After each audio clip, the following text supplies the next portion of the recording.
Hello, everyone. Welcome to Elevating Your Life.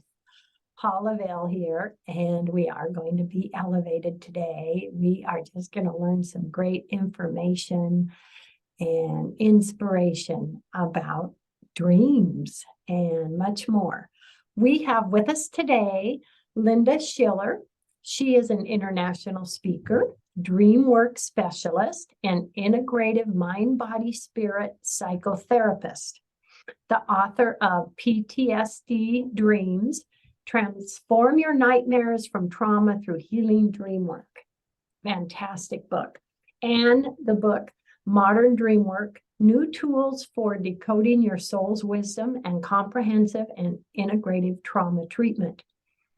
Linda is also trained in EMDR, EFT, TAT, HBLU, Kabbalah healing, and hypnotherapy, somatic experiencing, focusing, and Reiki. Yay, I love Reiki. Professor emeritus at Boston University School of Social. She has received awards for her original theory of relational group work and recognition worldwide for her teaching excellence. Linda teaches dreamwork to both the general public and professionals on her original dreamwork methods. Linda, amazing, amazing work. First off, thank you, and we welcome you to the show. Thank you so much. Pleasure being here. So happy to have you here. Well, would you like to share with the audience a bit more of your background and kind of what put you into what you do and this work you do for others? What brought you to that? Thank you. So my professional background is a psychotherapist, and the fun part of the story is when I was a teenager, I was a camp counselor, and I loved being a camp counselor so much that I remember saying, I don't know what kind of job I'll ever have as an adult that'll come even close to being a camp counselor. And lo and behold, years later, I went into the field of social work and specialized in group work. So I was able to live the dream, so to speak, and continue to work with groups of people. And I, of course, work with individuals as well. So over the years, I, studied, trained, got my degrees, have worked for agencies for several years, and have been in private practice for over 30 years. And while I trained as I was working, in addition to my traditional background in all of those alternative modalities that you mentioned, I also got invited by a friend to join a dream circle when I was somewhere in my 30s, I guess, something like that. And she said that she loved her dream circle in New York. She just moved up to the Boston area, and she was going to start one in Boston. She said, will you be in my dream circle? And I said, yes. And then my next question was, what's a dream circle?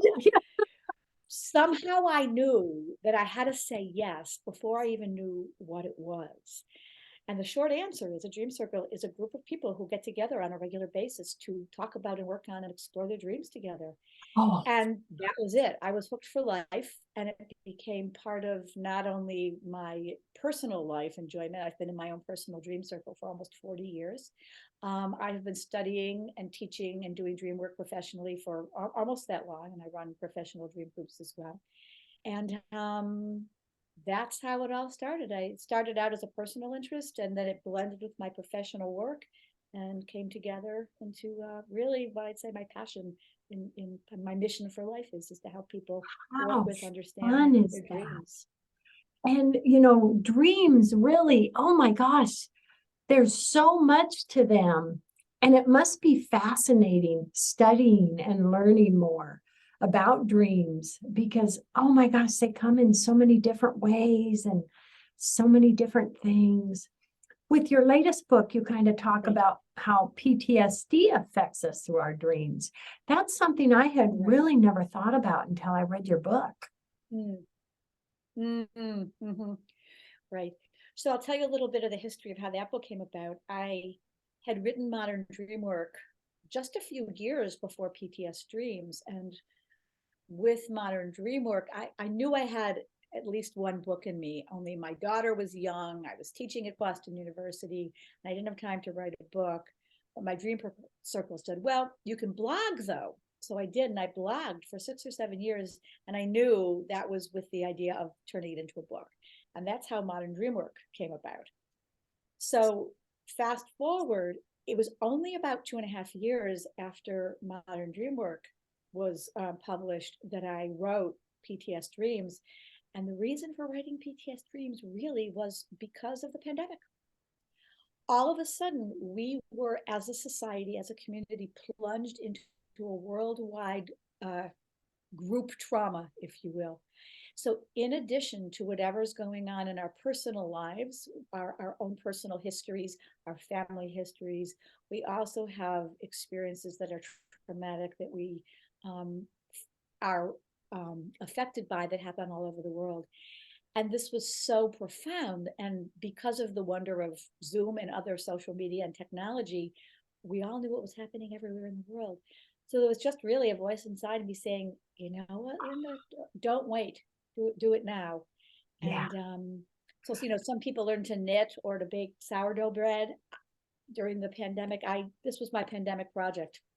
We weren't going to restaurants, we weren't going to movies. I had time to, write my book. Yeah. And that was something for so many of us, we have time to do something that we had put off and get that done. In your book, you mentioned there are many layers of our dreams. Explain that to the audience. What are the different layers of dreams that we may have? Sure. So before going there, and I'm going to go right there, let me just say that the final meaning of any dream is the dreamer, him or herself, themselves. So I might work with you, or I might work with someone on their dream, but I'm not here to interpret your dream or to tell you what it means. I'm here to guide you in various directions so that you have the experience yourself of the aha and of the discovery, and that sense of knowing, oh yeah, that's right, that's connected, that's relevant. And to bring that back to your question, there can be multiple simultaneously true layers of meaning to the dream. So one layer of meaning is simply the dream itself. There's a method I designed called the Pardes method that stands for 4 layers of meaning, and there could be many, but this is one method that I put together. Sort of, it's an acronym, and Pardes in Hebrew means orchard, and each letter stands for a different word. And we use this method when we're reading sacred text. So the P stands for pshat, which means simple. So the first layer of our dream is simply the dream. What happened in the dream? What's the storyline? What's the setting? Who are the characters? And depending on your worldview and belief system, there are many people who believe that our lives in our dreams, when we're dreaming, are just as real as our lives when we're awake, but just happening on a different plane of existence. So that's a possibility, certainly, as well. So that's layer 1, the dream itself and where it's real for us. So the second layer, 2, would be the remez, which means the hinted at layer. So dreams come sometimes straightforward reflections of things that we have experienced or happened in our lives, and we know exactly, oh, we dreamed this, and it's like instant replay of something that had occurred yesterday or last week or several years ago. But more often than not, our dreams come couched in symbol and metaphor. So if we read a dream and it was like, oh, I know what that means. So we had a dream that we were swimming in the ocean and the water was warmer than we expected, and it was so delightful. You can say, oh, I know I had that dream. I'm planning a trip to the Caribbean this winter. And so I was pre-dreaming being in the water and swimming in the ocean there. And your body says, oh yeah, that's connecting. Or you had a dream about a dog, and the dog kept following in your footsteps wherever you went. It wasn't scary, it wasn't a nightmare dream, the dog was following you. So then we look at, like, dreams also have puns and plays on words. So who or what is dogging your footsteps in your life? And you go, oh, there's this project that I've been putting off and I need to do it, and I keep thinking about it, and my boss isn't getting on me about it. it's been dogging my footsteps, and that's why I'm I'm dreaming a about dog it. dreamer. I've had dogs in my dreams. Yeah. Yeah. Oh, right. And you're a big dog person, so it might be something completely different for you because you live Oh, with dogs. But there's a pun or a metaphor. yeah. Then the next layer, the third layer, would be the drash, which is the layer that means the revealed layer. And this is the layer where we plumb the deeper mysteries of the dream by peeling back the onion using a variety of different methods of dream work, whether it's dream reentry, whether it's active imagination via Carl Jung, whether it's Gestalt via pearls, or focusing via Gendlin. There's many methods and styles of doing deep dream work. And we use these methods to get at the deeper layers of the dream where we don't have an immediate association of, oh yeah, I know what that's about. And then the final layer, the sod, which means secret, is the mystical layer. It's the transpersonal, it's the magical, it's the place where we might connect with departed relatives, where we connect with beings, depending on, again, your belief system, spiritual beings, totem animals, angelic beings, our connection with the divine, however we understand who and what that is. So any given dream can contain all of those layers. That is so fascinating. So fascinating. And I've been so excited to ask you this question. I am just such a lover of the angels and the higher guides that are with us, and I believe past loved ones. So would you say that we can get many messages from, angels or loved ones, or even maybe pets that have passed? How does that work in our dreams?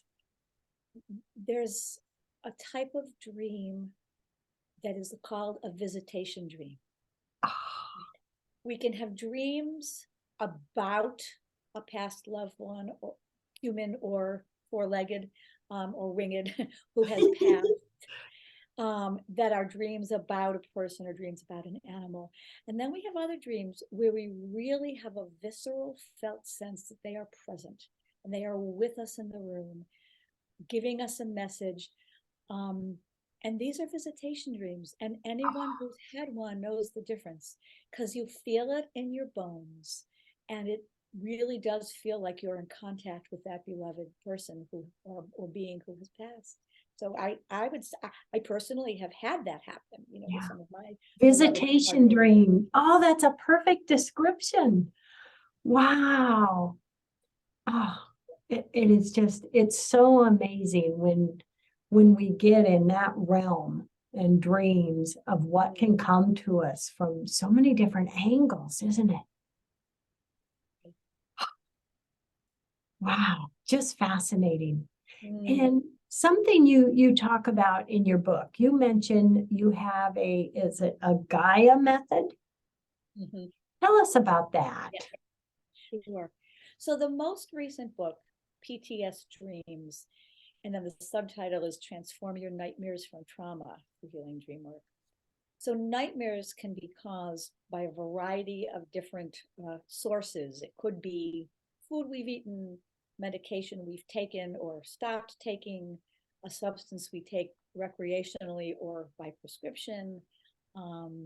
It could be developmental life stages. These are all possible sources of nightmares. But the most common and frequent sources, particularly with the scariest and most traumatic nightmares, are when we've experienced trauma in our lives, either personally, in our family systems, or as we were talking about before, in the world, in the community that we live in. And they could be large scale trauma, they could be small scale trauma. And the way we can discern if this is a nightmare that might be from trauma or not is partially, how upsetting is it when you have it? Right? So if we look at the emotional story that goes along with the nightmare, if we were to rate how upset we were, how anxious or frightened or angry we were on that, like when you go to the doctor's office, rate your pain, right, on a scale of 0 to 10. If it's between a 0 and a 4 or maybe 5, it's a bad dream, but may or may not be a nightmare. Once you get up to the 5, 7, 9, 10, somebody said, oh, on a scale of 1 to 10, my nightmare is a 300. Then you know you're dealing with something really that has dysregulated your whole system and really upset the balance in your body, mind, spirit. And chances are very high that there's some kind of traumatic event or events in your life that you haven't finished metabolizing, that you haven't finished processing, and that these are coming up in the form of nightmares because our unconscious self is giving us an SOS and saying, hello, you're not done. You're not out of the woods yet. There's more you need to understand and know and do to resolve and heal from whatever happened to you. So because of that, working with our scariest nightmares takes us into, scary territory. And the last thing we want to do when working with really terrifying nightmares is to re-traumatize someone. So I put together a system called the GAIA Method that allows us to do deep, careful work with nightmares that really sets us up for success and feeling safe before we deal with the most difficult and most scary and most traumatic things that we have been dreaming about. And the acronym GAIA is Guided Active Imagination Approach. And it's based on 2 pillars, if you will. And one pillar is Jungian active imagination, which is a form of dream work where you can do it either awake or asleep, or either with your waking life or with your dreams, where you go back inside the dream and you interact with the characters, you interact with the landscape, and move through the dream in an active state. So that's one pillar. And the other pillar of the method is based on best practice trauma treatment. And in particular with EMDR, which is eye movement desensitization and reprocessing, a form of body-mind healing from trauma, the first part of the protocol is first get resourced and establish resources and safety to be able to create a holding environment for yourself before moving into dealing with the traumatic events. And that's exactly what we do in the GAIA Method in part 1. Yeah. We set up a system where we call in our allies, we call in our posse, real or imaginary, alive or dead, angelic or human, whoever and whatever, and the objects too, we need to feel safe and protected before we go mucking around in the darkness. Yes, yes. And all of this is something you can help others with. And this is part of your coaching? Yes. Yes. Right. Yes. And does your coaching go in other areas as well? I'm sorry, I didn't quite hear. Does your coaching go in other areas as well? Is it just maybe someone has a very confusing dream? Oh, sure. So at this point in my life and my career, I'm not currently taking new long-term ongoing clients, just because I have to put that out there. I'm a psychotherapist and I've been in practice for a really long time, and I love my work. But at this point in time, I have more writing to do, and I have more teaching to do, and I have another book that's waiting in the wings till I have space for it. But I do take short-term people for single sessions or short-term interventions to deal with any multiple aspects of dream work. I have people who come and say, I have this dream that's been really just haunting me. It's been fascinating me. Sometimes a nightmare, sometimes just a really interesting dream. And we set aside an hour or 2 or whatever someone wants to contract for to really move through the dream and unpack it so they can get A, the understanding of what it is the dream is trying to tell them, and B, the final stage of dream work is the action step. What are we supposed to do in our life as a result of having had the dream and understood its message to bring the message forward into the world? Yeah. And that's huge. And that's huge. And it can, I mean, we can have a dream that just amazes us and fascinates us. And it's like, I'm just not sure what it means. What steps do I take? Right. That's right. I don't know if you have any dreams piece or snippet that you wanted to unpack here, or whether we have time, but I'm certainly happy to if you do or not, as you choose. Yeah. I'm someone that I don't remember dreams very often, but when I do, they're just vibrant. Yeah, they're very intense and very vibrant. which fascinates me a little bit. I kind of think, should I be dreaming more often? But when I do dream, they're really vibrant. Yeah. So if you have interest, and this is true for anyone, because when we are asleep, we are using different parts of our brain and our body mind are available to us than when we're awake. So the parts of our unconscious or subconscious self that we don't have access to when we're wide awake are available to us when we're asleep. So if we want to remember our dreams, we need to have an intention to remember them. Because we all dream every single night, 5 to 7 REM cycles per night. REM is rapid eye movement. So we always dream every night. We don't always remember our dreams because we generally only remember the ones just before we wake up. But if you want to remember your dreams, start with an intention to do so. That's step 1. Okay. And 2, get a journal, get a notebook and write it down. Because dreams are like wisps of smoke and puffs of air. You move quickly and they're gone. So the best way to remember the dreams you've had is keep some kind of a journal where you date them, put the date down of today's date, and then write the dream you had. And that way you can also track your reoccurring dreams, your reoccurring dream themes, how things are progressing or not over time. If you're having reoccurring dreams or reoccurring nightmares in particular, there's something going on inside you that wants to be known because you keep dreaming about it.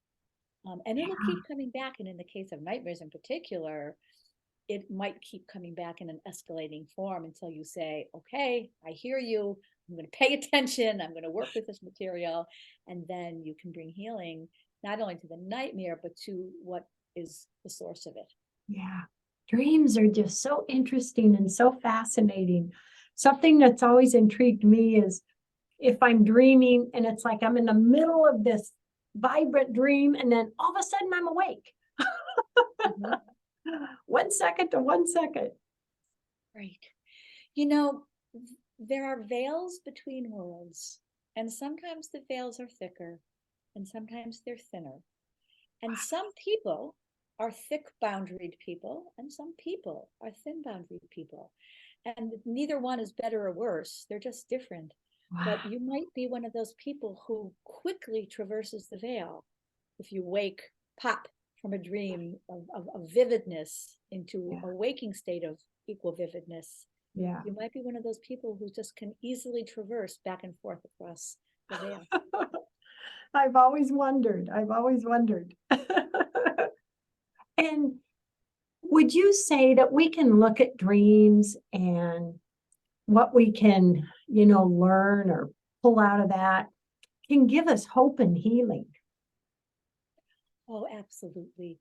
So one of my orientations for doing dream work is that there's a gift for us waiting in every single dream. And sometimes, if we're having a lovely, pleasant dream, the gift is very apparent. If you're having a delightful, vivid, fun dream, then that's the gift right there. You don't have to look for it too hard. But when we have nightmares, part of our healing is to be able to search through the rubble and through the mess and through the darkness and behind the scary figures to find out what is the gift that's waiting for us there. Because that's the transformation, right? When we can transform our pain and our hurt into a place of understanding and healing, then we have a gift not only for ourselves, but something to offer other people as well. Yes. Oh, Linda, this is so fascinating. I love it. I would love you to share with everyone your website or how they can find more information about you and order your book. And then, with a few minutes left, what last message do you want to give everyone today? Sure. Thank you. So I have a couple of websites. There's each of the 2 dream books has its own website. So you could go to www.PTSDreams, all one word.com. And there's the website for the book, which also gives a summary of the book as well and places, one could find it. The other book is moderndreamwork.com, same idea. And then I have a professional website that's sort of all the things I do in my life is included on that website, which is Linda Yael Schiller, and that's LindaYaelSchiller.com, all one word, and that'll just show you my professional sort of bag of tricks. And if you want to email me, it's LindaYSchiller@gmail.com. So those are my contact places. Fascinating, fascinating. What would you like to leave the audience with today? What would you like them to take away with messages of what one of the people I studied with is a form of orientation, a therapeutic orientation called the ADEP method, which is, it doesn't even matter what it stands for, but it was created by Diana Fosha. And what she says, and I like to repeat, is we're all hardwired for healing. Our body, our system does not want to remain in pain, does not want to remain wounded. It really wants to move into equilibrium and balance. And when we bring resources, attention, and other people to accompany us and help us on the journey, we all have the option of moving out of pain and distress into healing and growth. And the last chapter actually in my book is titled From PTSD to PTSG, which is post-trauma spiritual growth. Oh, I love that. I love that. Oh my gosh. When do you see your next book coming out? What do you see on that? I'm excited. Oh, let's see. It'll be a little while because this one is pretty new. But then, spoiler alert, right? I've been doing a lot of work with people doing ancestral healing and also paying attention to the epigenetics.